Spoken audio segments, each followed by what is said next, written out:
Welcome back. This is Good Earners reviewing The Sopranos. We're here on this show. We like to review The Sopranos, but not just like any other review podcast, but we like to bring a fly perspective, a fresh perspective, and most importantly, the black perspective. Lou, what's up with you, bro? Mo, what's going on, brother? Welcome to Good Earners. Back What's in up? the saddle for the Sopranos.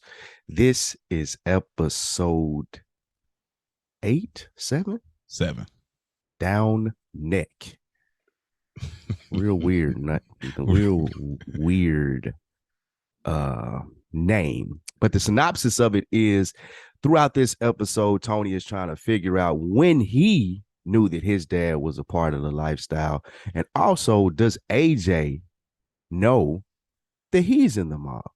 We go through some childhood trauma, well, not trauma, childhood ups and downs of what a normal teenage boy would do when AJ and Chris has a little in and out with his job on the construction site.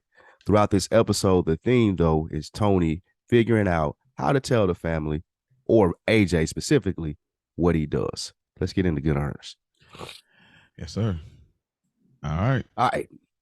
Mo, first episode, we see AJ and his crew sneaking into the church and stealing the commissary wine. Mhm. And then, for some strange reason, going on to school. Before gym class, they did this, and now they're in gym drunk. What'd you think about AJ and his crew and their teenage shenanigans? They nailed this. Like, as far as teenagers go, they nailed this. This is so us, I mean, I wouldn't do this, but there's obnoxious things along these lines that I imagine a lot of us grew up doing. So I felt like they really nailed this, like, ignorant young childhood, not putting two and two together, not thinking about effects of alcohol or nothing. Like, and it's interesting enough. So AJ goes to a Catholic school. Is that what we are to understand? That was a sanctuary part of that school. Mm-hmm. Okay. But man, terrible idea. Terrible idea. I don't know who came up with this idea to say, "Hey, let's." You think AJ is heading this? This is definitely an AJ idea, it seems like. Wow. I hate AJ centric stories. I ain't even gonna lie to you. That's the people need to know this going into this. Okay. So I'm not an AJ fan, probably my least favorite soprano. Over And Livia? yeah, even over Livia. Because Livia got some dog in it. AJ ain't got no dog in it. Got some dog in it. Yeah, AJ right. ain't got no dog in it. Yeah, this is just, like you said, this they nailed it as far as the typical teenage experiences, but it's just aligns with my thoughts of AJ throughout the series. I think, yeah, he definitely pulled this off. I like how it was handled afterwards. We'll get into, but yeah, it's definitely AJ childhood experience, teenage. You're right, they nailed that. And I will say a couple of things too. One, shouts out to AJ for holding his liquor. that's one, he held it down. And then also the coach, I just thought it was kind of weird how the coach is picking up that something is wrong or not picking it up. They're doing up down, so he calls them kick ups. Like, that's difficult even if you're sober as a teenager. I just thought that was like, hey, get out of here, bro. Like, this is difficult even when you're trying out for a team, bro. You know I what I think mean? it's because they were so giddy and you know what I'm saying, like just Okay. not doing. It didn't even look right. It may have when you're not drunk, it probably looks like you're trying to do it versus when you're drunk doing up downs. I could imagine how that would be. So Mm. yeah, I think they were spot on with him pointing it out and seeing it. And they probably was the knuckleheads anyway. Okay. All right. He probably had a closer eye on them for bullshit that they done, knowing that he was Tony Soprano's son anyway. Mm. Okay. That's my thought. All right. From there, Tony goes to visit Chris on the construction site. This shows Chris is coming up in the organization per se. Tony is giving him the run the site. He's over a union there, it appears Tony is, and there's a work stoppage, and Tony is kind of flexing his muscle on what's going on. Mm-hmm. Did you pick up anything from this, Mo? Yeah, I think that one thing I liked, he told Chris he's doing an excellent job. I think that's kind of a call back to how Christopher felt in the first episode in the pilot. I should have been made then and there, and all these things, and feeling unappreciated. And I think that was an interesting thing. He comes in and says, "How's the boy?" Which is, I don't know why that's always funny to me, but how's the boy? And then he's telling him like he's doing an excellent job. And he says, and allow yourself to take pleasure in that. I was just one of those down to earth things that Tony gave him here. You know, we're going to see such a dramatic change or progression of Tony throughout the series, but these are some of the moments that I smile about. Uh, there's a few other things that stood out to me, but did anything stand out to you immediately, Spike? Nah, this is just a normal scene. I feel like they had to show the guys and get them in there Mm-hmm. real quick, in and out. It does lay the foundation of again of what Tony does. I think it was good at that because we Mm-hmm. went throughout this episode and them wondering or trying to phrase or let AJ know what he does. So I kind of one scene about his day to day that ain't straight mafia related, I think kind of helped. Mm-hmm. So that's what I was with.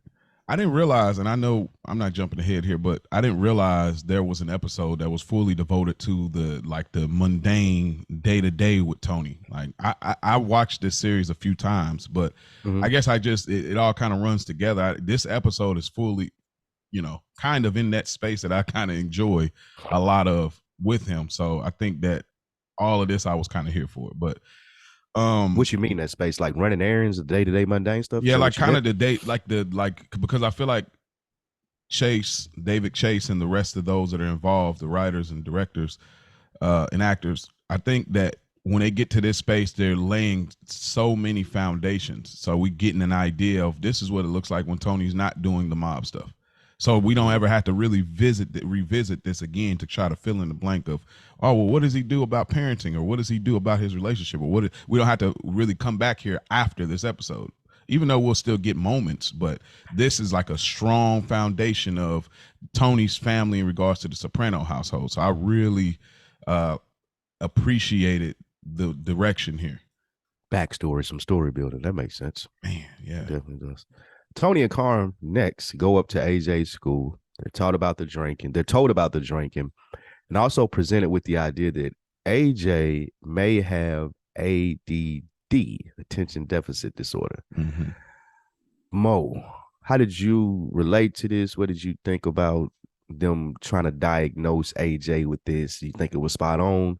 And what do you think about Tony's reaction? There was a lot. I took a lot from this scene. I even made a meme this week from it, but this is, to me, this is another similarity to Black kids, like Black people. We talk about that on here, that correlation of, you know, Italians and Black people.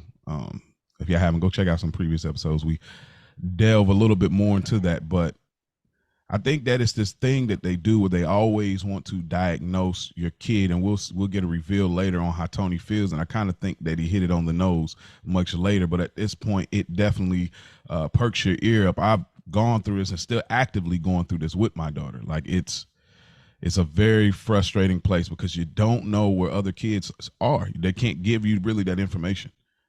So you think your kid is the only kid that has, let's say, the AJ syndrome, the ADD, or fidgeting, or just obnoxious, or doing the most. They don't really tell you about the other kids like that. Even when he asks, he's like, "Oh, we look at all of the kids, but give me more specifics," because there's that thing, and it's really rough as a parent. Like this scene, I really, really took a lot from this, man. I think they were helicopter parents here. I'm not a parent, so you probably have more experience in this than me. It seems like they were a little defensive, like what you're saying. Like you're a little defensive, like what the other kids doing. It ain't. I think they're there to talk about AJ, and Tony does a great job, not just in this scenario, but all throughout the series. He deflects well, and yeah. You brought up a little bit of, well, what's everybody else doing? I think that's part of the problem that they have in the series with AJ, trying to deflect and make it another issue versus addressing, excuse me, what it really was. And I think what it really was is AJ needs some fucking attention. He needs to be taught how to be a man. He needs, Tony's scared of showing him a lot because he didn't want him to be like him and he doesn't know what else to show him. But just, I think, giving AJ some time would fix this. But of course, it doesn't come up here.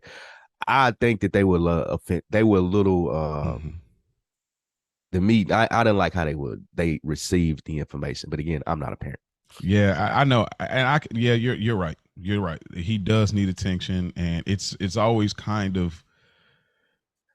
I hate to put so much on Carmela. You know what I mean? I mean, Tony needs to be there too as a father, obviously, but I just always struggle with certain aspects of the kids because it's like this is what you do. Like this is my expectation in the roles of how this marriage works or this, this relationship. It's like if I'm going to go out here and put my life at risk every day to, get people to kick up and get points on these different businesses daily, I need you to lock it down. However, this is not just any son. This is Anthony Jr. So I understand that challenge too. And you're right. We do get defensive. We get very defensive. And I think that Tony does, like you said, does the deflecting, but there's an interesting thing. They pan into his face, and I believe these are like triggers. So he says, trouble following the rules, weighing consequences, and at times doesn't think before he acts. And you could totally see this being Tony. Even before Tony, we get right? the flashbacks, you could totally see where his trajectory was. If they didn't give us flashbacks, you could totally see him in this version of as a childhood Tony. So even without Tony being as present as he would like to be, it still picks up those things. Those traits are still picking up. I agree with that 100%. From from that school scene, we go to a dinner scene with the family. Junior's there, Livia's there, the whole Soprano gang. And they are insisting on talking about how bad Tony was as a child, some of his capers that he pulled off. AJ loves it. Tony hates it. This is a reoccurring theme at dinner throughout the series. What did you pick up from this specific dinner, Mo? Okay. I forgot one thing on the last scene. It was just this funny line Carmela said. She says, because he was like, man, I just think that basically he just need to get hit upside his head. And Carmela says, would you hit someone who has polio? Has polio. Yeah. Like, I just thought that was funny. It's just like, bro. And then I also think it's respectable because Tony always with the dramatics. But anyway, the dinner. Livia with this classic mob wife mentality. She has that line. She says, they suspended him with all that money y'all paid him. Like she don't care like that. She is OG. Like we're going to see a line later that Tony says about her and feminist about what he thinks his mom really is. But she is OG in this space when it comes to being a mob wife. So that's the first thing that stood out to me. I do like the dynamic of Uncle Junior being here. You've watched the series so much, I forget little moments like these that were when it was all good. So I like that as well. But Tony has a thing about he doesn't like people to reminisce over him. He spoke about that later on. I talked about it, but he's a big fan of history, but he doesn't like people to basically historize, if that's a word, about him. He likes to remember things how he likes to remember things. And we'll find out more about that. What do you take from some pieces you take from the scenes, Mike? Always with the jabs from Junior. Tony overreacted 100%. I think if thought process is we need AJ to be better, than those stories coming out from Junior shows AJ that Tony's not perfect, which I'm sure he looks at him as the perfect dad. And just showing him, hey, we make mistakes, being more of a human to AJ versus what AJ sees him as. I think those stories that Junior are alluding to would have helped with that. But like you said, Tony hates to be reminisced about, hates the past. He wants to be this perfect person. So I think you see that spilling over in this scene to where there could be right there in his face the help that he needs with AJ by just letting a guard or a wall down, but he doesn't want to. I want to do it my way. I want to do it the Tony Soprano way. I want to figure it out this way and go all these obstacles. So I think the Dinners team was a classic for that. A couple more things that stood out, just some notes. Tony stole a car at 10. That's nuts, bro. 10. You know anything about that life, Spike? Y'all was out here earlier. Nah, I ain't never stolen no car. Yeah, I ain't never steal no cars. Yeah. Junior called him a hellion. Crazy. I ain't even never hear that. Hellion. Yeah, hellion. You know how bad that's like. You call him like a devil. Like you're like a baby. Like in our community, you're a baby kid. Hellion and Bebe's kids, same thing, huh? Yeah, damn near. Livia has a line here. She says, "You only remember what you want to remember." This is like a passing bar right here. Tony, this is another thing, just a small thing. We can move on, but Uncle Junior says, "Who do you think you're yelling at?" But nobody acknowledges at him at all. But they acknowledges AJ's 2 words when he said, "Yeah, sure." Again, Uncle Junior never gets the look. He's sitting there, he's whole man. Who you yelling at?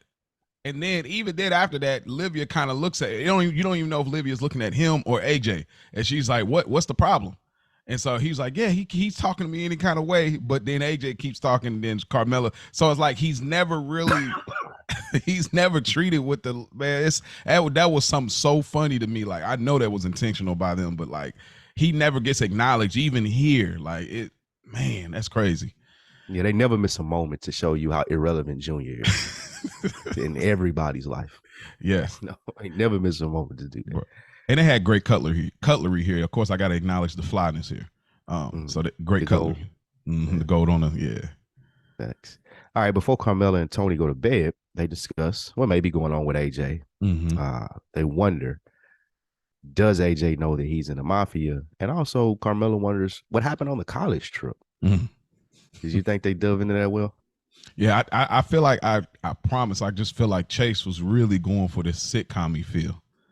I really, because it's like the edits and moments, it just feels so much like it. Like even like the little one-liners, and you know, if you go back to the scene with Christopher where, you know, he was like, okay, can we take these brake pads off and we'll get him, you know, just these little funny underlining things. So right here, just the way they chop, Dad, are you in a like the way they keep chopping it, and then they move on. He's like, okay, yeah, we're probably gonna have a conversation with him. But then they go back into another one, and they said where he's choking them. And so what would you say? Like, it's hilarious to me. Like, it reminded me of Best Man, the original movie where he had them flashbacks of Mia sleeping with Harper. Like, it just took me there immediately when they do them weird chops like that. I swear, like, they might have came out around the same time. Yeah. The fake flashbacks. That's that was hilarious. But I like the problem solving here. Ultimately, as a parent, I like this, the mundane of, hey, all right, let them get it, let them do the testing. This is just how we got to do it. You know what I mean? Because we both don't really know what we're doing. So let's just do this. You like seeing the dynamic of Carmela and Tony working together, solving problems. Yeah. Normal mom and dad. Well, yeah, I think because it's the mob. It's the mob is so complex as it is. It's a lot to take on, and when you watch it, you underestimate how much responsibility it takes just to manage a relationship and being a parent. Those are equally as heavy. Like, it ain't like, oh, I could just throw them back here. Nah, that takes real work and investment as well. So I like to see this too, where it's like, okay, let's try to not make this a headache. Let's really grind this out and figure out how to do it, because it takes work equally, in my opinion, to do that as well as, finesse and do the mob stuff. Yeah, probably even more work, huh? Maybe. Probably even more work. All right, from there, Tony's back in Melfi's office. He wonders aloud with her about the ADD diagnosis.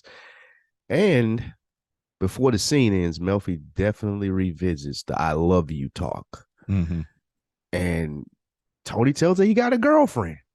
Like we dove a little to in the last episode as far as, him keeping that a secret and not. Yeah. What did you take away from this interaction with Melfi and Tony this time? I love this. The interesting part, he was gonna keep it moving. Like, this clearly gives us some insight on Tony. He knows how to compartmentalize. Like you said earlier, he know how to evade. He was gonna keep it moving. I think it's great that she brought that back. My first time watching it, I still had hope for Tony. I was like, okay, maybe she still just kind of wanted to test the temperature. Now I watch it's like, nah, she just want to cover her tracks and make sure we're on the same page. So, but I like the jab. This is so funny, bruh. He says, I got a girlfriend. She's 24. She's Russian. And he paused and let it linger. He's smiling, feeling good, because I don't got nothing else. And he says, how old are you? and lingers, and she just looks at him with like this this thing, but then Melfi comes back with this dope punch. She says, I find it interesting that it took you so long to tell me you had a girlfriend. I was like, oh, Melfi coming back with the jab. And then Tony doesn't let it ride. And he says, how are you? He says, well, how are you doing with it? Like just hitting her with the same kind of like, so it was really good, man. I love this little back and forth because she really let it linger, almost like she kind of felt some type of way, I feel like, but she had to conduct professionalism. Do you think she felt any kind of way about it? Yeah, I think she didn't feel a way from having a liking to Tony. I think she felt the way because he was making a mockery of what she does, which Tony is great. I think that she felt the way that he was dancing on or stepping on her practice and how you feel about it and kind of taking this as a joke, you know? Yeah. I think a lot of people were warning her throughout the series that, hey, he's just using you to sharpen his sword. You're not really helping him. This is one of those moments where you see that it's live in the action. Like he gives a fuck less about what she's saying. He's just trying to bounce some ideas off of her to see what sounds good to him. Mm-hmm. I think she handled it well, though. Yeah. What I always am interested in, I'm not sure if it was this scene or later, how he regurgitates the information that kind of struck a chord with him. Mm-hmm. Like you just said, oh, how are you feeling about that? Mm-hmm. Because she said that it made him feel away. Or even when he refers to the polio again. Mm-hmm. Like it's never in the tense that it was used to him to be effective. Mm-hmm. He used it in some weird ass, like, if I had polio, you think we just leave him out of some bullshit that he said based off what Carmela told him because it made him feel a certain way when she said that. Yeah. I always find those funny. He does that throughout the series, like kind of regurgitate stuff that people use against him.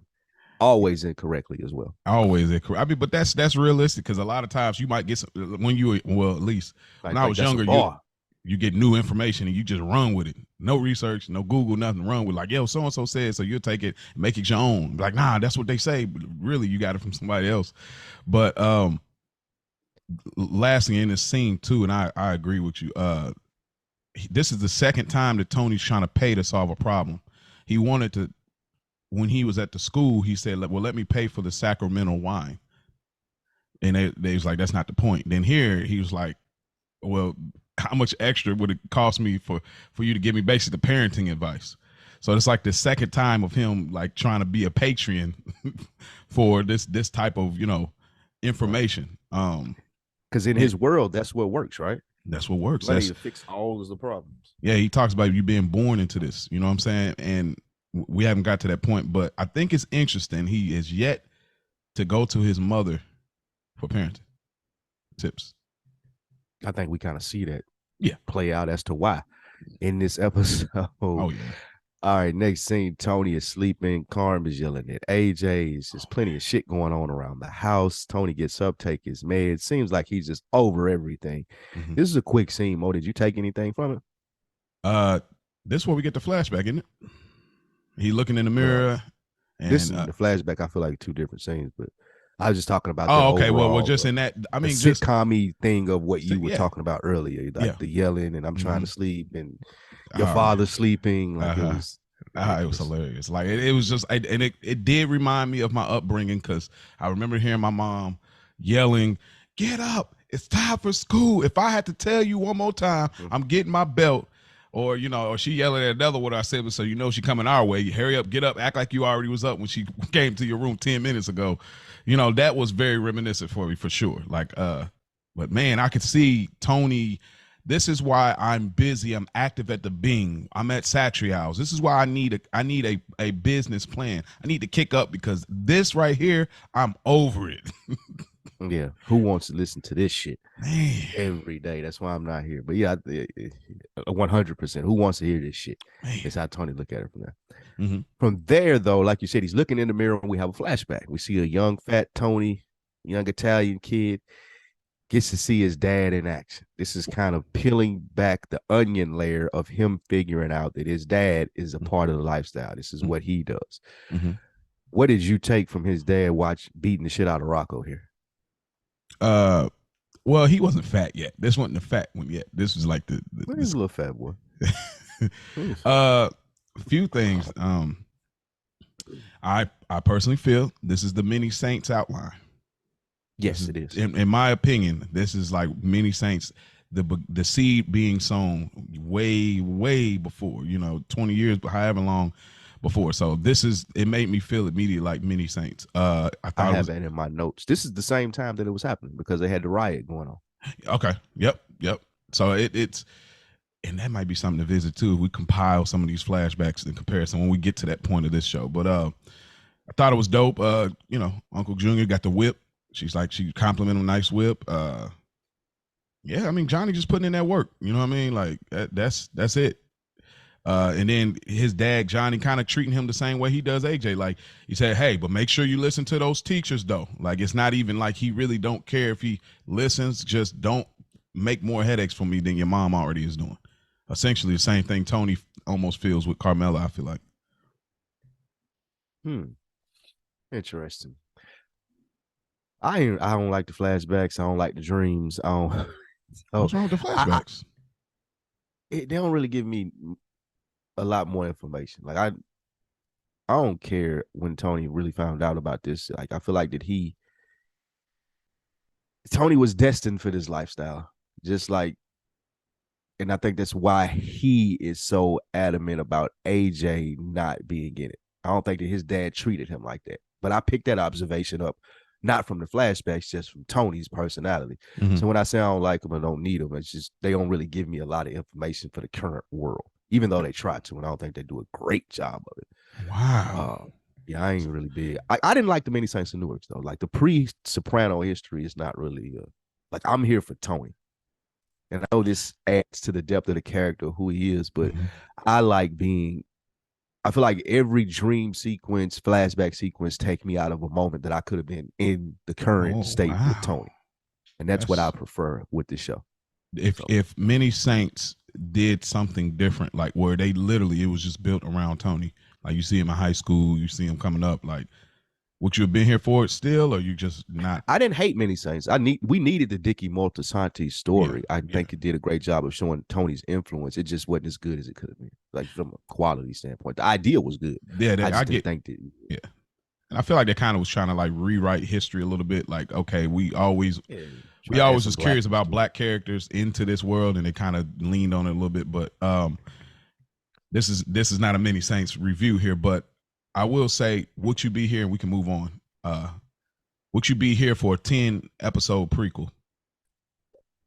If James Gandolfini's son were to play Tony, and it was just around Tony, and like it's building up to like his first hit. What would it be like? His crew? Yeah, it just be him kind of building up to it and building up to, I guess, like maybe his first hit with Paulie that is referred to way later in the series. But like show him robbing like that that card game and stuff like that. Start getting those little things of like, yeah, we had to, him and his crew and who knows, like the first body he had to catch, the first, like the whole thing where it's like how he started off one way, like almost like a Snowfall kind of situation, like in a Tony Soprano way. Like them first 2 seasons, like I'm not sure if I'd be more interested in that or a post. Actually, okay. Like, I wouldn't mind them picking it up now. Like, what's the mob like now? Who would it has to still exist, right? It wouldn't even have to be. I would just need it based in that world. I don't even think it would have to be a focus on a Soprano. But what happened next? Okay. What happened with the power vacuum? Where's like? If Tony did, spoiler alert, if you haven't seen this, if Tony did die, like what happened from that point, like with all of the capos going out, who picked up, what were the rackets, what was AJ doing? Like I would want to know that more so than the prequel. Okay. Post versus pre for me. Okay. And does this feel like Bronx Tale at all to you? Yeah, a little bit. It felt definitely to me like Bronx Tale. That was just one more thing. 100% what I was reminded of. You're right. All right. From there, we go to Tony back with Melfi. He tells her about the dream. He thinks it has something to do with AJ. He speaks finally about his dad and the business, and he's trying to justify what he does wrong. What did you think Tony was trying to convey to Melfi, or what thought was he trying to get out in this scene about everything that's going on? It's a hard thing because he's trying to tiptoe with the realities of what this really is, because he still holds his dad. He remembers what he wants to remember, in the words of Livia. So I'm tiptoeing around the fact that if I were to be honest, yeah, this is my dad's fault. Because I seen this, because I was around this, I was a kid. It was nothing. Once I got that, I always, whatever the buildup is, I don't want to say that because I hold him so dearly to my heart. So it's like he's trying to like figure out, okay, what's the problem without it being the problem, essentially. Like, okay, what can I, because he wants to, again, like we talked earlier, I want to pay my way through this. If he go and see a psychiatrist, or if he's dying or what, I want to pay my way through it, but I don't want to acknowledge that this is how it is, or this is where it came from, or this is a cycle. I want to be hopeful for what's to come, not to be a downer about the continuous cycle of this.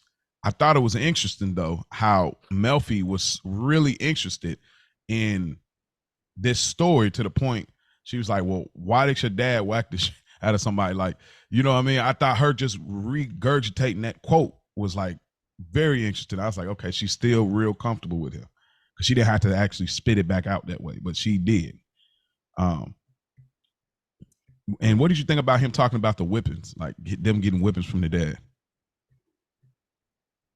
I thought that lined up. That fits the personality and the person that Tony is. Mm-hmm. I think that Melfi was taken aback by it, because she obviously didn't grow up with that type of lifestyle. But yeah, mm-hmm. Tony and his family seem a lot more blue collar, less liberal than Mm-hmm. Dr. Melfi's ideals of Mm-hmm. parenting and stuff like that. But he does tell people, I don't hit my child though. Yeah, I got my ass whooped, but I don't hit my child. Tony has a interesting thing where he'll finesse you, but he's not just going out here crazy putting his hands on like women like that, or or like a sick person. You know what I mean? Like, I feel like he'll finesse someone with polio. Yeah, someone with polio for the earlier bar. But I thought this another black correlation here. He said the whippings were his dad's child development tool. Definitely was a child development tool in my household. Definitely. Yeah, so I definitely had to put that there. But yeah, he deflects twice here. And again, like I said before, because he don't want to deal with the problem, but he wants to solve the problem. Did you take from this that these things happening, him seeing this stuff, this is why Tony is in the mob? Or did you take from this it was the same thing that AJ is getting as far as not getting attention? This his time dad didn't pull him to the side and teach him and show him, hey, this is what I do. His dad more so ignored him, and he had to stumble upon what he did, and he was he romanticized it. Mm-hmm. Romanticized. Because you think he's romanticizing because of the mystique. Yeah, my dad's tough. He kicked this guy's ass. Him and Uncle June rolling around in the big cars and taking Janice to eat candy and shit. Like, he thinks that this is cool. Mm-hmm. Does he not? Yeah, no. Yeah, okay, you're right. Because even that guy later, Rocco or whatnot, like we'll get to that point. Hey, but yeah, I think so in a way. Yeah, he does. It's so funny because I have had such a hatred for AJ. I mean, hatred. Like, I hate this character. Like, right there with Livia. 1A, 1B. But once you hit me with that Prestige TV podcast and kind of how they recontextualize AJ as, no, this is almost literally what we would imagine Tony to be, and then watching this episode, it changes my whole aspect on him. I still don't like him like that, but I have a different understanding for his journey now in the later seasons. So yeah, I think that Tony is trying to prevent that, but he don't know how to gauge it. I mean, this is the thing of ours. We can't really speak to these things, but I like that Melfi, I think it's the last scene was just asking, like, does he know? And it's this cool thing that she does, but we'll get there. But I think it's a funny thing. Lastly, him rationalizing says, well, what about the companies dumping chemicals? They're just like, it's like he always has to, because he will never. Other bad guys out here. I'm not the worst. Yeah, that's Tony's thing. I've been there. Yeah, I ain't I'll the say worst. I've You been. that definitely is your personality too, Oh bro. yeah, All right, what about these motherfuckers over here? right. You got nothing to Yeah, do with them, bro. definitely. Nothing to do with Just them. We like he did talking it. about you, Tony. Yeah, like he did at college with Kuz. He was like, well, Kuzamano, he leaves at weird hours for work. He's like, because he leaves for weird hours for work. So it was just a funny Mm-hmm. rationalizing thing that he did in college that he's doing here. So yeah, just funny lines, sitcom-y, man, really sitcom-y. Yeah. And all of that, I think, plays to again what Dr. Melfi's therapist starts to tell her near the Mm-hmm. end of the series, as far as what Tony is using these therapy sessions for. Mm-hmm. And we'll get into that as it comes up. From there, we're back at the Bing. Finally, we get the fellas. I like these parts of the episode. Okay. Hey man, like I'm with the guys. Well, how do Mm-hmm. you guys handle this? Y'all in the mob just like I am. Y'all got kids. Like, what the fuck Mm-hmm. do y'all do? And I think that, Pussy, and they didn't really give him any good information, to be honest with you. But I do like I Yeah. do like the camaraderie and them being bouncing that off of each other, being in the same life. And also in this scene, Chris robs a FedEx truck in Boy, broad daylight, steals some Rolexes, and kind of pisses Tony off. man. What you think about your boy Chris here? Well, Chris first, yeah, out of pocket. Like Tony was right. He's like, bro, basically, you're gonna get locked up for stealing off a FedEx truck, bro. It's federal, dude. Like, what are you doing? And then these watches, like Seal says, what is these? Antique. So these are not even like current fresh watches for the wives. These are like some old antique style watches in that time of 99 out of Mac. So it's like it wasn't even really worth the finesse. Chris such a scumbag, bro. Like, who Man, sees a FedEx truck parked and like I gotta get him. I gotta get him. like Chris is a scumbag. So he's Yeah. always asking why he ain't made. This is one of the reasons why. Like, you see a FedEx truck parked in broad daylight and you go rob it for watches. Pretty It's much. not what we do, bro. But he's one of the OGs when we talk about good earners, because he was known to be a good earner. So it's like he has that. Still scumbag. He's still scumbag. No, still scumbag.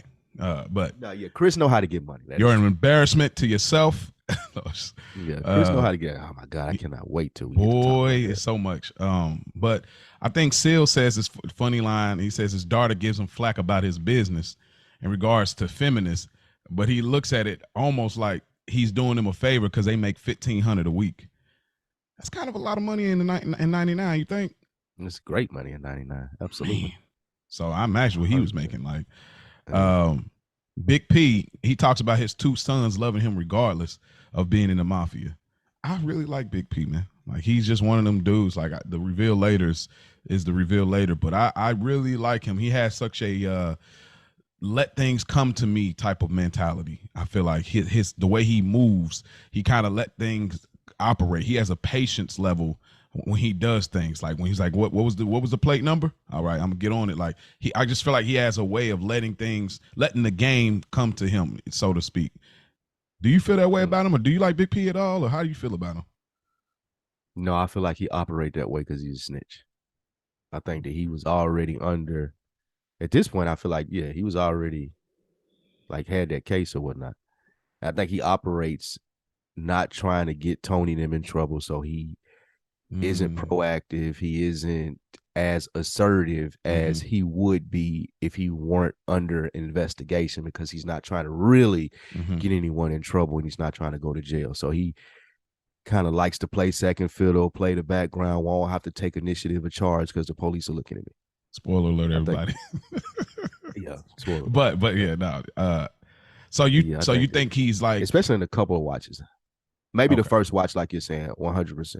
Yeah. But after a couple of watches, it just seemed to me from the very beginning that was what he was on. It wasn't a later on thing. And I don't know if we're supposed to, as the audience, understand that maybe in the second or third watch that he was always in that situation, or did it come up later? I feel like he was always in that situation from the time that we met him.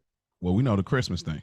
Right. Okay. So that'll confirm with the Santa Claus. Exactly. Yep. So I feel like he's conducting himself in that manner that you like, because I'm trying to avoid getting niggas cases. Yeah. And he's a snitch. I mean, we already revealed that, but yeah, I mean, whatever. But I think that though he is that, and he is caught up and he is trying to look out for his family, this is way against the mob rules. I know for all those that are really well studied on the mafia, but just from a human standpoint, can you still appreciate that? It's like, bro, I'm trying to buy time. Like, I don't want to get my guys like. I mean, I guess you just do time. That's the ultimate code here. Just like this overall thing with that for me, and even Sopranos, our culture, or whatever it may be. You signed up for this. Like there is no, oh yeah, but like you talking an about awakening. Cusimano leaving such and like, no, bro. Like you do this. Okay. Yeah. So if you signed up for this and you get caught, you suffer the consequences. You don't bring nobody down with you. You don't offer extra information. You make police do their job. That's what they signed up for. Okay. They ain't signed up to flip you and make it easy for them. So y'all caught me, go catch the next motherfucker. No, I'm not gonna help y'all either. Okay. So that's how I look at it. One last thing here. Silvio has such an interesting line that has stood the test of time. Raising kids in the information age. In 99. In 99. I wrote that down in my notes too. The information age. It's hilarious. But man. I imagine it was probably really at that time, like, we got Y2K coming up, that big old thing coming up. The internet was out, Yeah, like it was getting huge. Cell phones were starting to really, get started, and a lot of things were, they tapping phones, and so it's like everything was right there. Television probably changed at that time, reality shows and what they were, So yeah, I thought that was a line that held the test of time, man. Information age. Facts. Good line from Chris. Also, Tony questions him about it. He says, "What can I say? I take a licking and keep on ticking." I can get the one-liners, bro. Chris is hilarious, man. Yes. That would be the spinoff too. Like Chris, just centrally focused on Chris. That would be it, bro. But he, he's just so centric in this. It'd probably be impossible. But yeah, maybe one of those situations where Chris got to do his like an alternate reality world, like they had with Tony being a salesman. Chris getting to really do his movie thing and being in Hollywood and shit like that. That'd probably be cool.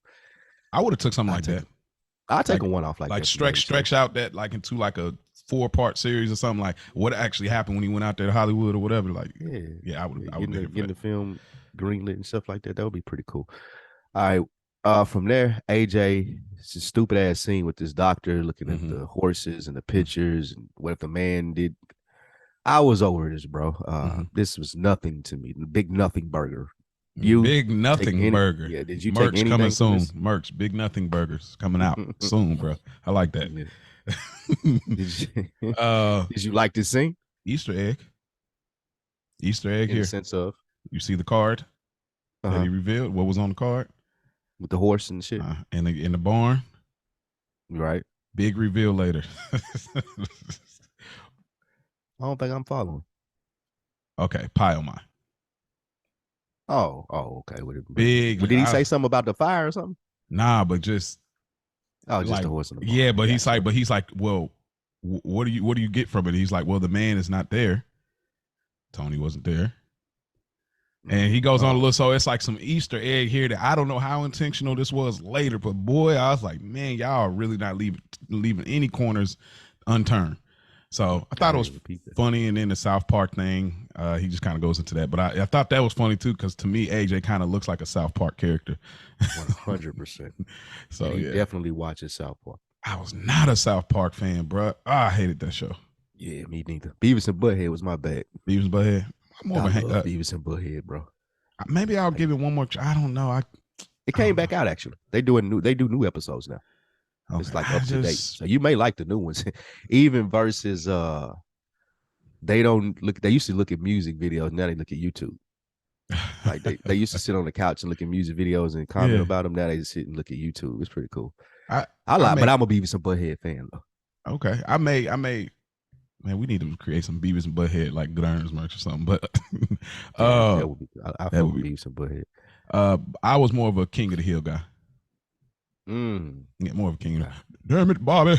Like I like the other dude. You can't tell what he's saying. Oh man, Boomhauer. Boomhauer. That's hilarious character. Hilarious, bro. Thanks. All right, from there, nothing burger scene. Tony comes home. Carm is reading about ADD, and both of them are kind of defensive here. Yeah. Both of them kind of got they swords out, shields up. Like, oh, it's your fault. Oh, it's your fault. Are you blaming me? Are you blaming me? Like, it was a lot of that. Yeah. Where did this energy come from? Where do you think that this is trying to tell us about their relationship or the thought process of Anthony or the situation that he's in? Why are they both, for lack of a better word, fighting each other about the results of what's going on?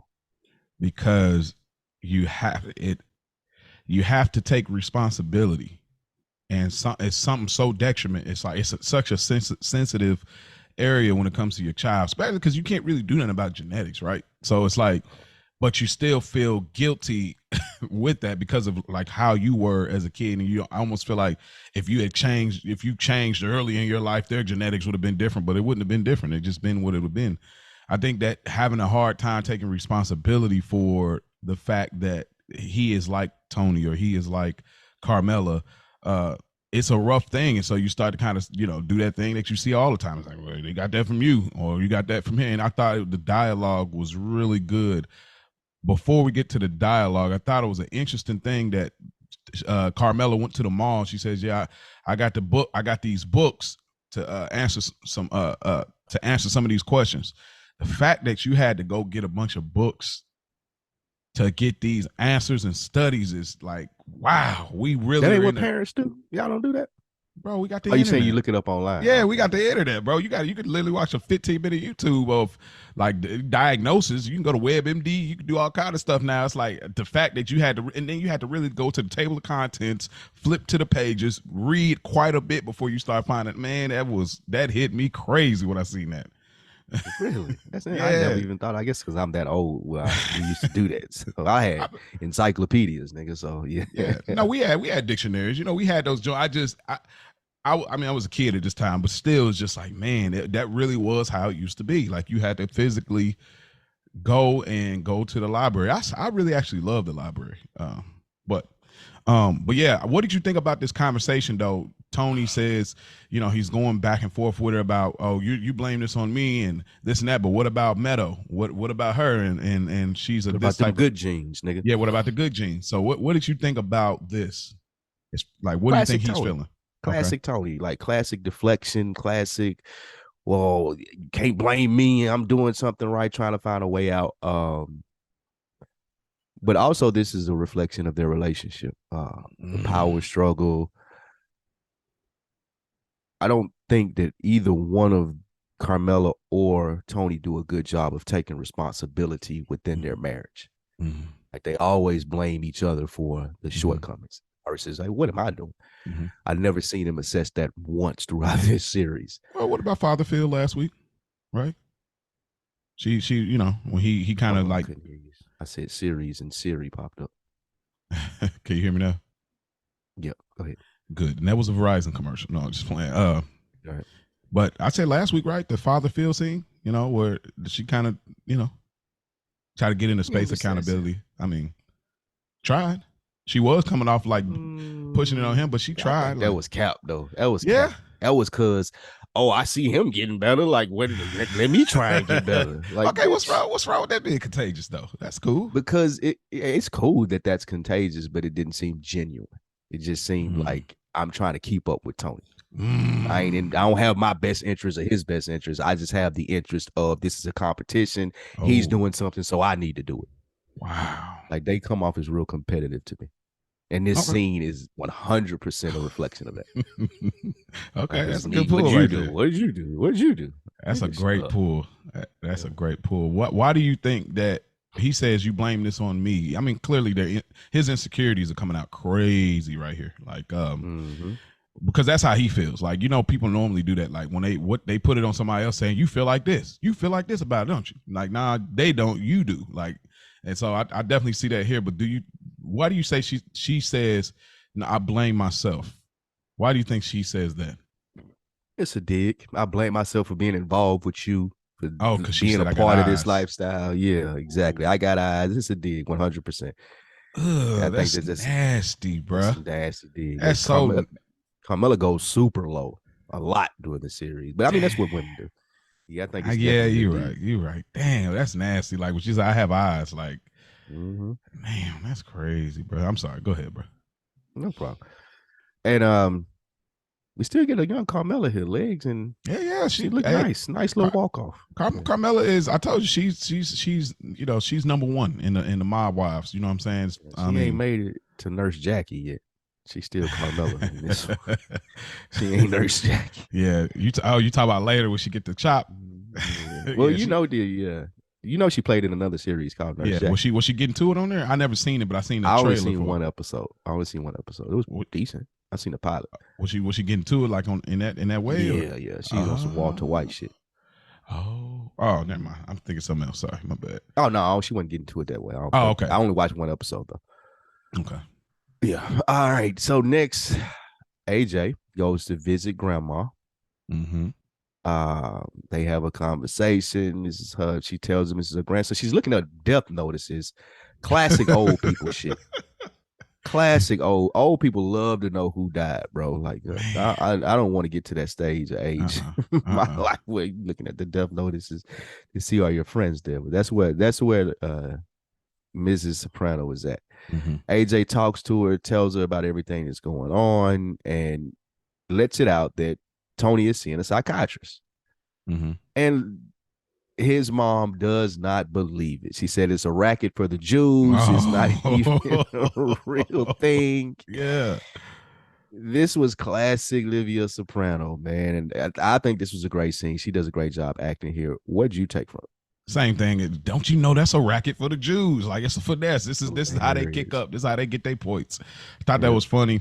But I like that she's talking to the other lady and she grabs his cheek. Oh, he's here. He got suspended. And she's almost proud of him being bad. Proud of him being bad. And then this is the funniest thing to me. It sounded like literally I went to P. Diddy because he was a bad boy. I don't know if they did that on purpose or not, bro, but she stretched it out funny. Just like that. So I thought that was funny. But for me, how immediately, well, sidebar too, the music sound like Bikini Bottom from SpongeBob. I don't know if you probably even noticed that music in the background, like some Hawaiian. I ain't never watched SpongeBob. I've never seen an episode. Oh yeah, that's fire. No, it really is though. Like, but no, I've seen the memes. Yeah. But yeah, just how fast she put stuff together. That was kind of amazing to me. Like how she was like, he's talking about me. He's talking about his mother. He's telling these things. Immediately where her mind went, I thought was, wow, that was just like Tony. That's where Tony gets it from. Exactly. That is 100%. That's what I took from that. But that's where Tony gets it from. Like she did the same exact thing that he does. Do you think that Tony is more like Livia than Johnny? Yes, 100%. Do you think? I think that's the rift in their relationship. Okay. Do you think that Tony was trying to be as likable as Johnny? Like he was always trying to be that type of likable. That's what he was trying to be, 100%. But it was just so much Livia in him. The Johnny boy never came out. Okay. That's what all right. From there, we go to some quality time with AJ and Tony. He's teaching AJ how to change a flat, apparently. Tony would never do this in the later seasons, right? Like this still a blue collar Tony. Like he would have had somebody changing his tire in the later seasons. Mm-hmm. I just thought that was funny. But he's sitting there with AJ, talks to him about, the lifestyle. Do you know what I do? Have you seen or ask him about Jackie and things of that nature? Mm-hmm. Did you take this as a good bonding moment between Tony and AJ? Is this what AJ needs? Absolutely, man. I mean, I thought when I seen this, I thought about you. Mm-hmm. We talk about fatherhood, fathers in the household, and moments like these. Yeah, it's your typical let's change a tire, let's the man's man type of thing. But I still like the effort that's being put in, and I think the effort has to be respected. Even if people don't appreciate the execution, I think the effort has to be appreciated. He could have called somebody. He could call one of his, capos, call one of the soldiers, call anybody to like replace this tire and have this conversation. But he wanted to show him that this is what men do. This is what we do to get things done. We got to be able to do it on our own. Very interesting. I thought that he asked him like, "Well, how did therapy go?" Well, the therapist said, "I don't have to tell you. I don't have to tell you. That's so Tony. And Like then, that was Tony, like you said, go straight to money. Well, I pay. It's what I'm paying for. back to Livia. Hilarious. Like she said earlier, I can't believe they suspended him, knowing how much y'all paid him. But one thing I thought he really got lucky when he asked him like, "Oh, well, they seem Uncle Jackie on that website. Did you see me on there?" He's like, "No." Boy, he got lucky. He's lying though. You know that, right? I ain't get that. Well, I didn't get that because Tony's not lying. How you know? Did we? Yeah, he pulls it up. You talking about that? Oh, at Meadowland? Yeah, Meadow. When Meadow and him are talking, and he pulls it up on the internet, and it shows his dad being in the mob, and it shows all the pictures of the different mob dudes. He definitely saw Tony on there. I don't remember that. I thought he just seen like the family around Tony, and then because I think that's even her asking like in college, "Are you in the mafia?" Like, yeah, I think that he's. Okay, that's a great discussion point because I think that he's lying. I totally took AJ as not wanting to hurt Tony's feelings right there. Well, like, I know in this episode too. Yeah, I know 100% what you do, bro. Like, and I know what you're trying to do right now. That's one of a very not likable character in AJ. That is one of his good points right there. He does know throughout the series when to show his cards and when to be as manipulative as Tony. I think he feels the vulnerability in the situation with the ADD and the things that they're talking about. He's smart enough to know what's going on and also smart enough to know how this is affecting Tony. So no, I didn't see you there, Dad. You know, I think you be lying. 100%. Okay.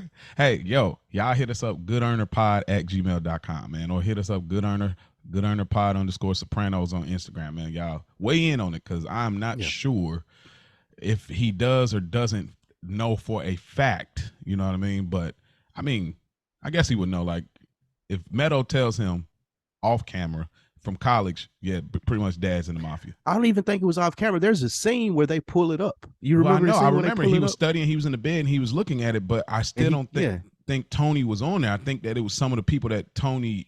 That they have seen, like, oh, this is Uncle this or Uncle that, and they know, like, okay, well, and then when he looks, swore they scrolled to the top and Tony was on there. I don't think. Okay, I'm gonna have to. I'm gonna pull that up. Will that be in the thread? I'll text you. I'll get a screenshot. We'll figure it out. And plus, AJ, little fat ass, always lying. I think he's lying. Man, he's like, no, I didn't. No, I didn't. Yeah, I didn't. It wasn't my idea. Like, oh my god, like, bro, it's 100% Tony. Facts. My mom, like, you couldn't get that off. Like, if she asks you with that tone, I'm gonna ask you one more time. It's over. If you lie there, it's over because she knows. My mom wasn't even coming in letting you lie. I know what you did, nigga. Like, ain't even like this already established. Ain't no line getting out of it. So yeah. That's funny as hell. All right, AJ. And that was the flat change in scene. Excuse me, get my notes stayed together here. But did you appreciate that though, scene at all? Or? Yeah, it was a great scene. I do think that was a great scene. That was one of the few great AJ scenes of the whole series. One of the few.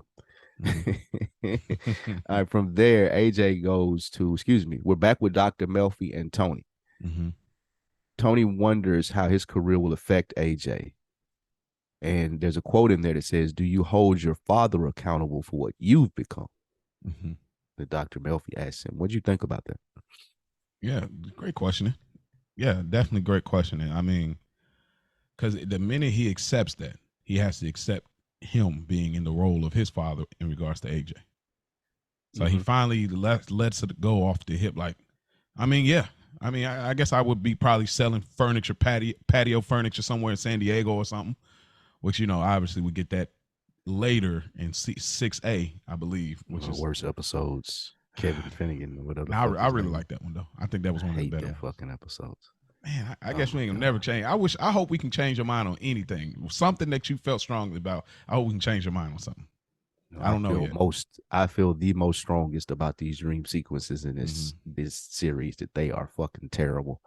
I hate them. But that's throughout any series for me though. So shows I always feel like it's a cop. I hate dream sequences. The only show that I feel like did it right and it kind of spoiled me because nobody else does it as well was Lost. I was just going to ask you. Body it. Mm-hmm. Like they would have the dream sequences and the timelines where you really weren't sure when it happened, but then you would realize when it was happening, and it would be super relevant Mm-hmm. to what was going on. Like, it was Those Lost were used to kind of body those like, little dream sequences. well, but I those are thought like you never more. watched Lost. I did. Yeah, I did watch Lost. I said that was my Oh, first taste of prestige TV was Lost. got it. Okay. But those are kind of, I feel like it fits more for you because those are like flash forwards Mm-hmm. There that was we some think flash forwards, some they're flashbacks. flashbacks, but we find out, Yeah. or Yeah. however, so But some like, of them were flashbacks too. Remember, they would show you like what the people, why they were in the situations. And Lost was a great show, man. They ruined that shit at the end. But yeah, Lost was the best one that did it. I don't like any of the dream sequences, so that would be probably okay, one of the biggest changes for okay, me if I would have changed my mind on that. okay. But what did you think about him assigning? Well, what I would ask you, he seemed pretty okay with saying, "Hey, yo, my father may have heavily influenced what I became." Whenever that position is presented to him with his mom, it's no. Mm-hmm. Like she didn't have a heavy, when we clearly see that she had the heaviest influence. Mm-hmm. But if you were to ask Tony that, he would say, "No, I'm Mm-hmm. more influenced by my dad." Mm-hmm. But that's not true. And he Yeah, fights the fact that Livia influenced him the way that she did. Unless it's with Janice. Janice is the only person he admits it to. yeah, that's a fact. Uh, yeah, you hit it right on the nose. Yeah, well, I ain't got to the line at the end of it that they talk about, but yeah, I think that they do a quick little flashback with Uncle Junior just throwing on the baseball. Just a fond memory. I Yeah. thought that was cool. I think that was needed. Yeah. No, you say? I mean, I know you don't like him, but like, I mean, I guess he could have just said Uncle Junior when Uncle Junior used to throw me the baseball. In your world, probably is just like you could have just said that versus just flashing it back. Facts. Okay. And because I think that's trying to, what that does is builds and shows you that at one point he and Junior were like that, but we know that already. Okay. Like you took me to practice. We pitched the bay. Like he always says this. So yeah, Mm-hmm. they just never really do anything for me. Okay. All right. Well, did you have anything else from there? For this scene? Mm-hmm. Yeah. A couple of things. He kind of has this moment where he talks about Janice, and I like how he goes from one emotion to another emotion like in a split second. And before that too, rest in peace, James Gandolfini. But this frustrating look, like he's turning sideways. He's just like he looks really frustrated at trying to figure this out. So he really is killing it. He kills everything. But anyway, he talks about Janice, and he's like, "Oh yeah, Janice," and then he's like, "Forget her. Soprano wasn't a good enough name for her. Want to be dot head." I don't even know what that means, dot head. I just thought that's funny. That sounds I think like she went to be a Buddhist or something like that. Oh, good call. I did not know what he was talking about. Yeah, she like went up there with that dude that she was fucking with, and she tried to be like a Buddhist. That's where the Harpo shit come from. He call him dot head. Yeah, facts. The Indians. That's what That is so definitely racist, bro. Oh my god. That is so racist, bro. I didn't know. I was like, dot head. What is he talking about? Yeah, he talking about the Indian people. That's crazy. Oh, that might be the funny moment at the end, bro. I swear. That is crazy. 100%. Oh man, I'm in tears. But yeah, then at the end, just at the end of this conversation, she was like, she drops the bar. People have choices because he's harping on this genetic concept that you are who you are. That's his belief. You're born into this. So, but she goes into and she drops a bars. People have choices, and she asks, "Do you believe that?" And then here's a great way of writing right here, where she says, "This is America," and Tony said, "Right, this is America." The way they both said it speaks to their whole different interpretation of what America is. Bro, this is fire. This is fire to me. That is a good pull. 100%, because you got two totally different perspectives on. Yeah, that's a great pull. Yeah, and well done by both of them. Yeah, it reminds me of Johnson Family Vacation. There's a scene where, and we can move on, but there's a scene where they hadn't had sex in like 3 months. And she was like, I know. three months. He's like, I know, 90 days. And so in her head, she's like, it's 3 months. It's not that long. And in his head, it's like, bro, 90 days. It is long. So it's just they're saying the same thing, but they have a different interpretation. So yeah, that's great line right here. Hilarious. All right. From there, that was Tony's talking about Janice for the first time. And also, he remembered that his dad didn't let him go and how that bothered him as well.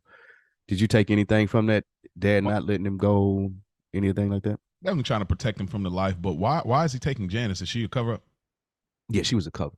Okay. Like they took their daughters to the whatchamacallit. I remember he said that was a cover. So it really didn't even, and that was the thing about it too that I took from it. In Tony's head is, oh, Janice is doing this right and he likes Janice more. His dad not even thinking about that. It's just, this is the more appropriate cover than having my son with me. Yeah, like it's all about the mafia life for him. It's not about my family or anything. Yeah, Tony's a way better mafia guy than his dad, because he ain't gonna never use his kids as a cover up, like to get the. Yeah, Tony, and this was a different time too. Different time, okay. To be fair, but yeah, Tony was way more established in the game than his dad was. But I did think this Tony more like Dickie more DeSanti than his dad. Yeah, great pull. Yeah. Way more calculated. 100%. Exactly. All right. The flashback though with Livia, like Tony was doing the most. Let's be very clear here. Like when he was a little kid and he was just like, I really want this, whatever the little toy he kept asking for, and she's cooking and he's just doing the most. You're driving me crazy. And the baby's crying, which is the reveal that Tony has two sisters. Well, I don't know if they revealed it was a girl yet here, but I mean, obviously we know now that it's two sisters. So there was a baby sister. So the baby's crying. And so he said, so she's like, I'm going to basically stab. I'm going to take your eye out with this pitchfork, man, because you're doing the most. And that was so Livia as far as Tony nagging. That was like Livia all the way. Yeah. And Dr. Melfi is appalled by this. Oh, man, like she cannot believe. She's like, he said that to you? Like she said that to you? Man, the look she did was just like another day at the office for Tony. Like it's this look she does. She looked away and looked back. Like that was such good acting right there. I was like, she looks like genuinely like he's like she was high strung. Like, and it really ain't even because she high strung. It's you because you're nagging. You're doing the most, bro. Yeah, you drove her to that 100%. And I think that's something to be developed and talked about as well. Like how responsible is Tony for what Olivia is at? So great. From there, Tony hides in the trunk. He gets to see what's going on. They talked about the riots, of course, that we saw from the Many Saints of Newark and what that was based around. We talked about that a little earlier. This whole thing playing out, Tony's dad getting locked up, him seeing this.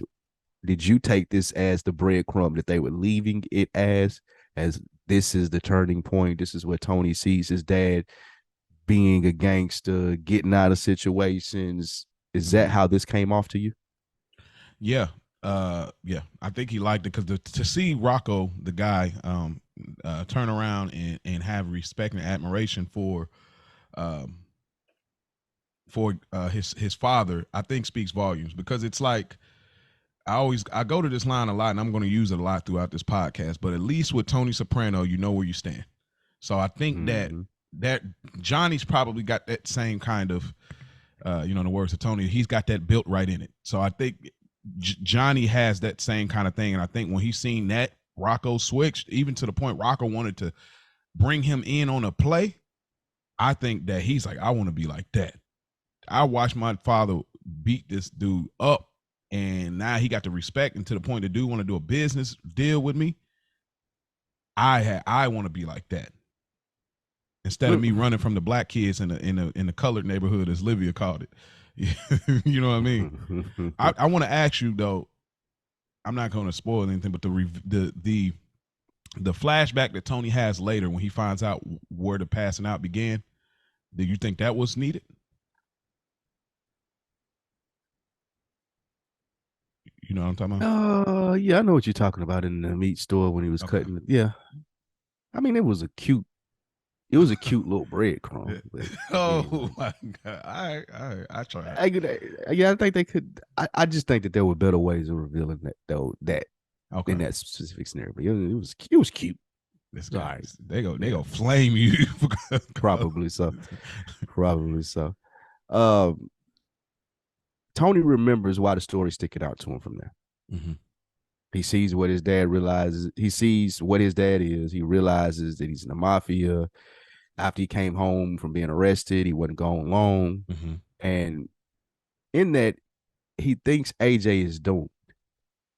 He said that he was proud to be Johnny Soprano's kid. Mm-hmm.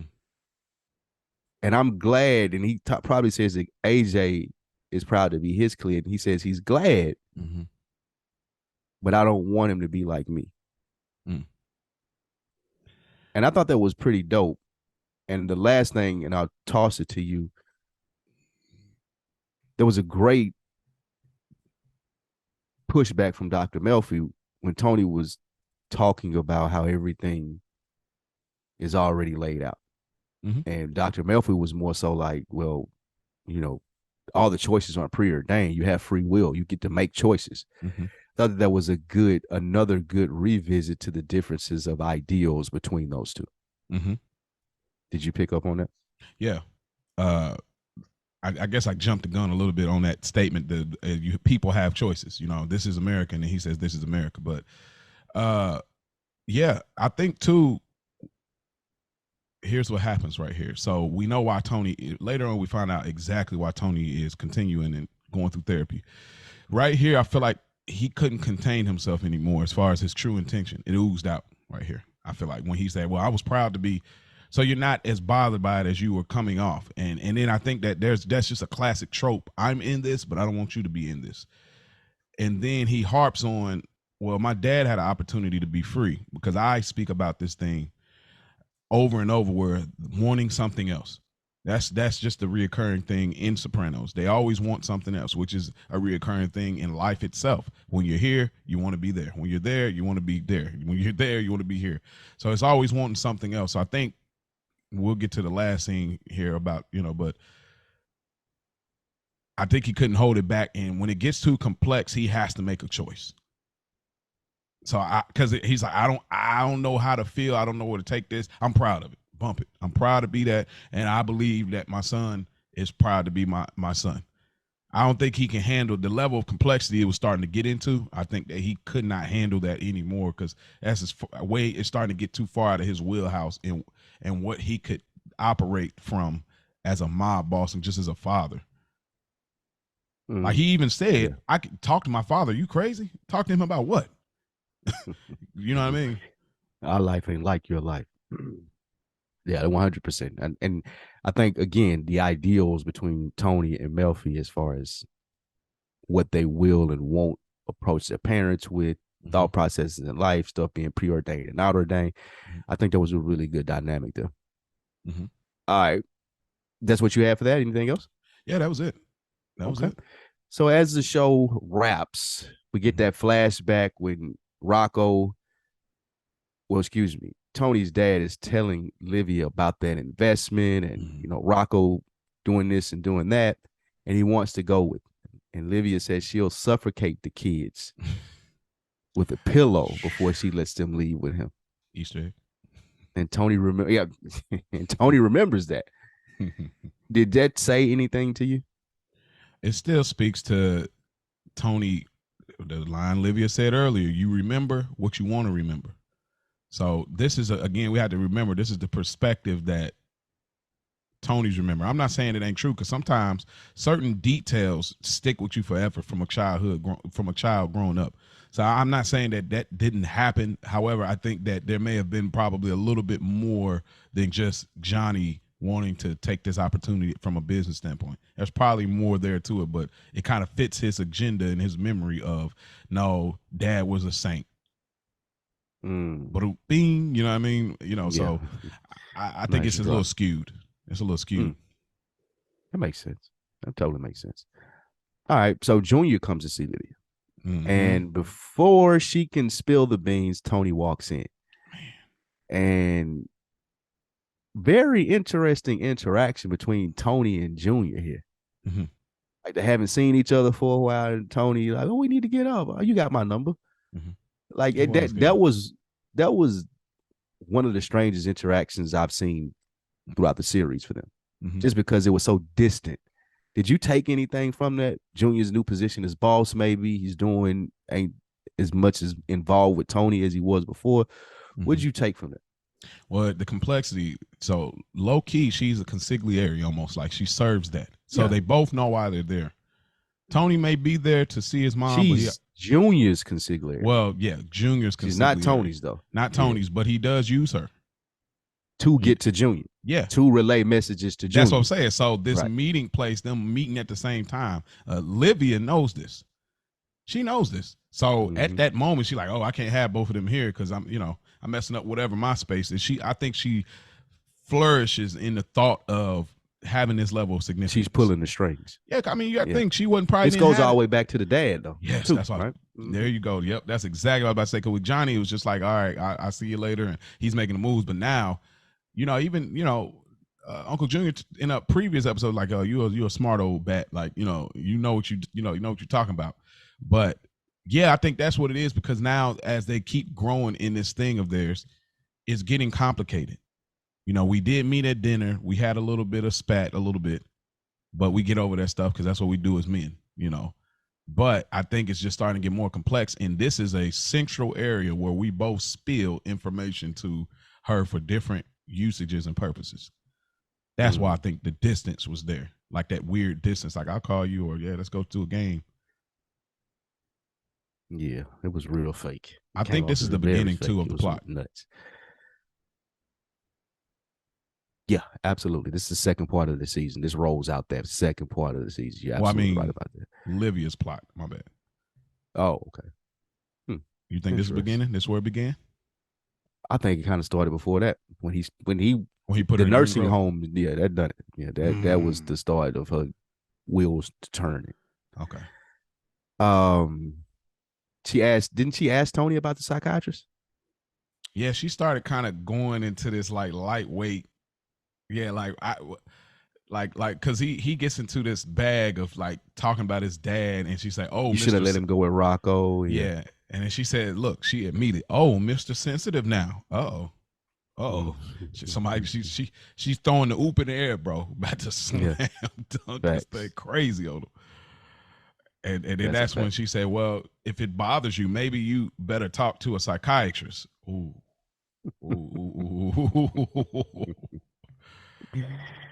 That's a good one. And also, to me, it shows he said maybe this was Dad's chance to get out. Maybe it was Livia, and we just talked about her being the consigliere for Junior. Maybe it was her that was the anchor of this mafia lifestyle, not the dad. Maybe the dad wanted something more, just like Tony. Maybe it was her that's engulfed in this. Oh, man. Did you ever think about that? Whoa. I think that's his crazy with the half court shot, bro. Yeah, because I think that's how he's approaching her. Like his whole demeanor in the approach to Livia and asking her about Rocco, he's kind of like, yeah. What about this?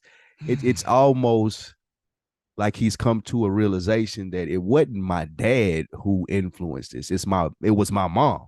She influenced the mafia life. She's the reason that we're here. So almost like being almost like a capo, but in those times, women, I don't know if they couldn't be capos, right? You couldn't be up in that thing like that. You had to play your role, but she's calling the shots. Really, she's sending Johnny out to do this. Almost. Exactly. Whoa. That's kind of how that came off to me. That because he says you're a real stone player, aren't you? Stone cold, yeah. Like he goes into he says you threaten to smother your children, and look, she got a straight face. Like, what you trying to say? Like she's looking like gangster, right? He said, and everybody thought, what's your point? Yeah, everybody thought Dad was ruthless, but I gotta hand it to you. You the one. Like you're. He said if you've been born after the feminists, she came. Yeah, she came before that. I think that was a great wrap up of the show, as Tony is trying to figure out, like, how did I get in this situation? How AJ, where he picked this up from? Did he know what I does? Sneaking around, seeing his dad in action, but at the end of the day, having the conversation with Livia, like, oh, it's you. It ain't all of that other shit. It ain't the shit I seen with Janice. It wasn't beating the game. It's you. You the motherfucker that had all of this shit going. So I think that was pretty neat. Okay. Yeah. I guess we got one And it last also, we go to that scene, it goes to giving Tony the ammunition to really put that doctor, psychiatrist dude in his place. Like, you got me fucked up. Basically, I feel like is what he's saying. This is like nothing wrong with my kid because it ain't nothing wrong with me. And y'all, this is bullshit racket. Like, I think that he finally comes to that realization as he's putting this guy in his place about AJ. I didn't pick that up. What a man. Really? Yeah, no, I didn't even think that makes it total sense though. Mm-hmm. Total sense. Cause it's like, where are you getting this? Well, and then I think all of the Melfi sessions, because we got 3 Melfi sessions. So it's like a lot of, before we came back to this guy, I've had therapy at least 3 times on air. And I've talked to my boys. I talked to my wife. I talked to my mom in a weird way. So I've talked to Melfi 3 times, my wife, my boys, and my mom. And then we come back to the guy. So yeah, I think that last part definitely gave him like the extra on it. But I think if we put it all together, all those different times of talking, yeah, it makes a lot of sense. Yeah, 100%, man. And we end the episode with Tony watching the History Channel as he does. Kind of. You think they should have paid him? No, fuck him. All right. Hell no. Just had to ask. And I like how Carmela rolled with him too. Yes. She was proud. Like, that's my husband, goddamn. That's not how much she stood up and said that. Almost, yeah. Lastly, we get Tony telling AJ, man, hey, listen, this is life, bro. You're not depressed. This is what happens. You made a mistake. You feel bad about it. This was fucking great to me. This is 100%. This is the Tony Soprano that I love to see. In addition to being outside in the streets and the gangster shit, this one right here, a man's man. Like, look, bro, toughen up. You'll get over it. You're not fucking depressed. This is what happened. Explaining it from a mature man standpoint. You're mad because you're on punishment. Boom. And on top of that, I'm not even gonna hold your head. We're gonna have ice cream and enjoy ourselves. But you still fucked up. Yeah. Like, men being able to do that or having it's so. We don't give men the nurturing quality a lot, but this was very nurturing by Tony, because when you think of nurturing, you think of women, and that's what they do. Women nurture. However, there is a sense of nurture that a man can provide as well. That safety. Yeah, like it's almost like his dad just grabbed him and gave him a hug. Like, look, bro, you fuck up. We're men. Things happen, but guess what? Like, tomorrow's gonna be here, and we keep pushing. This was fire to me. What a way to end the episode. Yeah, this top of the line.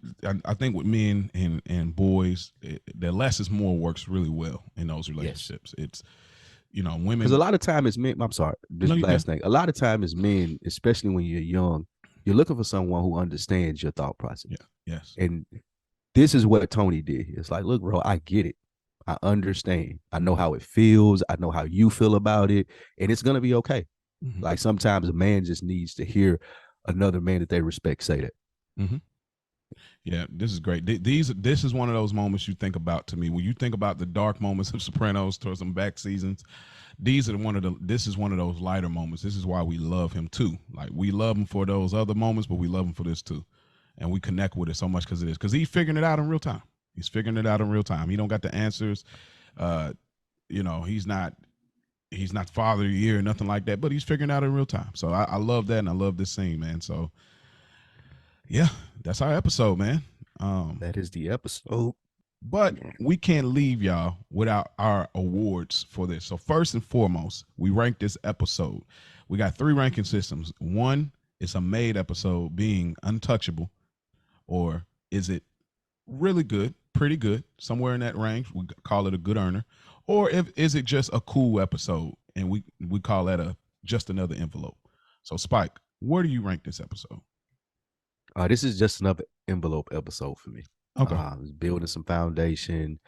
Not a big AJ fan, as we've discussed throughout this review.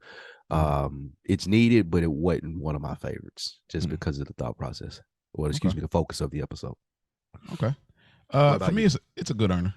It's a good earner. I think this is a pretty good episode. I'm here for the flashbacks. I really like that stuff. And even watching this time, just feeling like reminiscent of Many Saints and Bronx Tale. I like all that. So I was here for all that. And I like the regular mundaneness too so it is there for me. MVP, who would you give the MVP, the Good Earner Award for this, who's that person for you in this episode?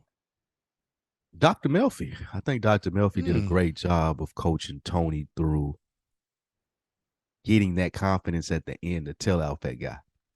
I think that there were other inputs to it as well, but like you mentioned, the 3 therapy sessions, very heavy therapy episode. Mm-hmm. I'll give it to Dr. Melfi for really getting Tony to that place that he was able to tell the dude off at the end. Mm-hmm. Shout out to Melfi. Who'd you have? It's gonna be a 1A, 1B. It's just gonna be a co-MVP award. I'm going with Tony and Carmella as a couple because it started off one way and they were still the only time they went it together. Yeah, they started off a unified front and they ended as a unified front. So to me, as parents, they got it accomplished. Nice. Who got the Broken Balls award? Who took the biggest L on this episode?